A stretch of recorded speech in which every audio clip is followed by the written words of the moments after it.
Hi friends, welcome to మన ఇంటి వంటలు. ఈరోజు నేను చేయబోయే recipe snack item onion pakoda. చూడండి, అచ్చం స్వీట్ స్టాల్లో లాగా ఉన్నట్లు ఈజీగా మన ఇంట్లోనే ప్రిపేర్ చేసుకోవచ్చండి. ఈ రెసిపీ చాలా చాలా బాగుంది. చూడండి ఎంత బాగుందో, క్రిస్పీగా ఎంత బాగొచ్చిందో చూడండి. మరి దీన్ని ఎలా ప్రిపేర్ చేసుకుందామో చూసేద్దాం. ఒక బౌల్లో 4 పెద్ద ఆనియన్స్ ఇలా కట్ చేసి తీసుకోండి. సన్నగా పొడవుగా ఉండాలి. చూడండి, ఈ విధంగా కట్ చేసి తీసుకోండి. 1 స్పూన్ సాల్ట్ వేయండి. ఈ సాల్ట్ ఆనియన్స్ బాగా కలిసేటట్టు మిక్స్ చేసుకోండి. 1 నిమిషం పాటు మిక్స్ చేసుకోండి బాగా. ఎందుకంటే ఆనియన్లో నుంచి వాటర్ వస్తుంది. వాటర్ వచ్చేదాకా ఇలా 1 నిమిషం పాటు మిక్స్ చేసుకుంటూ ఉండాలి. చూడండి, ఈ విధంగా వాటర్ చేతికి తగలాలి బాగా. ఇలా ప్రెస్ చేస్తూ మిక్స్ చేసుకోవాలి. వాటర్ వస్తుంది చూడండి. ఈ విధంగా వచ్చినప్పుడు దీన్ని ఒక 2 నిమిషాల పాటు ఇలా వదిలేయండి. 2 నిమిషాల తర్వాత చూడండి, ఆనియన్ సాల్ట్ కలిసింది బాగా. ఇలా కలవాలి. ఇప్పుడు ఒక కప్పు నిండా శనగపిండి వేసుకోండి.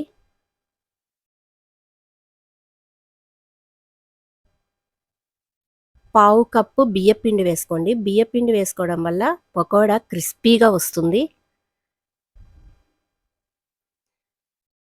హాఫ్ స్పూన్ ధనియా పౌడర్, పావు స్పూన్ గరం మసాలా, పావు స్పూన్ అల్లం వెల్లుల్లి పేస్ట్ కూడా వేసుకోండి.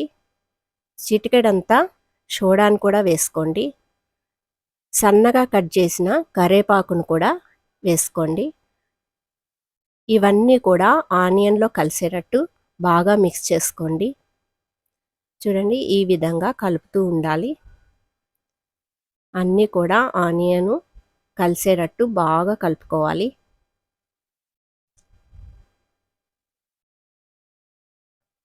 ఒక నిమిషం పాటు కలుపుకోండి.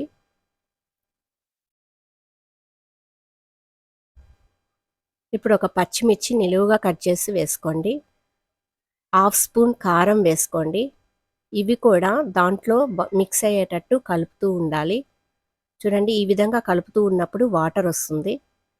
ఆ వాటరే సరిపోతుంది. సరిపోకపోతే కొంచెం వాటర్ని స్ప్రింకిల్ చేసుకోవచ్చు. మరీ ఎక్కువగా వాటర్ వేస్తే పకోడా క్రిస్పీగా రాదండి. కొంచెం మాత్రమే వేసుకోండి. ఈ విధంగా కలుపుకోవాలి.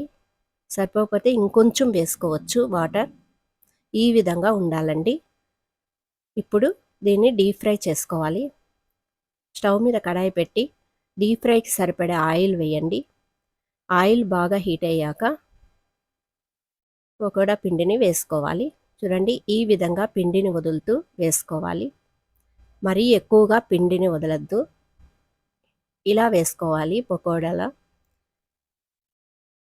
చూడండి, చాలా బాగా వస్తాయండి. క్రిస్పీగా వస్తాయి. అచ్చం స్వీట్ స్టాల్లో లాగానే వస్తాయి. ఈజీగా ప్రిపేర్ చేసుకోవచ్చు. ఎవరైనా చుట్టాలు వచ్చినప్పుడు, సడన్గా మన ఇంటికి వచ్చినప్పుడు కూడా వీటిని ఈజీగా ప్రిపేర్ చేసి పెట్టచ్చు. 10 నిమిషాల్లో తయారైపోతాయి. ఇవి కొంచెం లేటుగా ఫ్రై అవుతాయి కాబట్టి నేను హై ఫ్లేమ్లోనే ఉంచుకున్నానండి. చూడండి, 1 నిమిషం పాటు వేగాక వెనక్కి టర్న్ చేసుకోండి.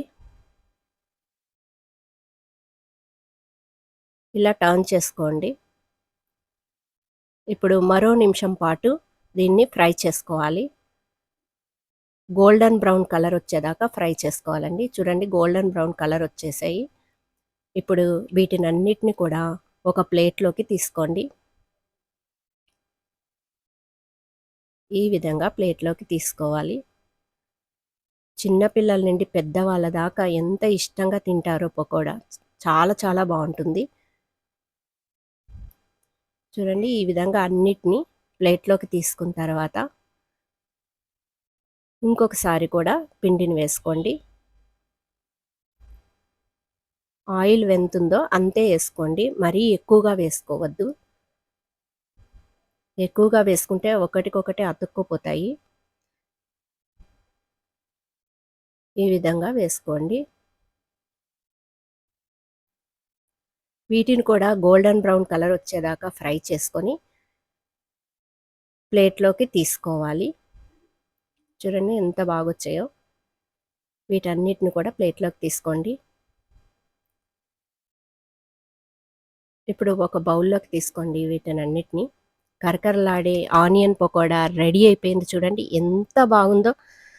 చాలా చాలా క్రిస్పీగా ఉందండి. స్వీట్ స్టాల్‌లో లాగానే క్రిస్పీగా వచ్చింది. ఎంత బాగా కరకరలాడుతుందండి. అబ్బా! చూడ్డానికి ఎంత బాగుంది. టేస్ట్ కూడా అద్దిరిపోతుందండి. మీరు కూడా ట్రై చేయండి. చాలా చాలా బాగొస్తుంది. చూడండి ఎంత బాగుందో. వీటిని అట్లే తినేయొచ్చు. ఎంతైనా తినేయొచ్చండి. చాలా చాలా బాగుంటుంది. మీరు కూడా ట్రై చేయండి తప్పకుండా బాగొస్తుంది. సూపర్‌గా ఉంది. ఈ వీడియో గనక మీకు నచ్చినట్లయితే లైక్ చేయండి, షేర్ చేయండి, సబ్స్క్రైబ్ చేయండి. Thank you for watching.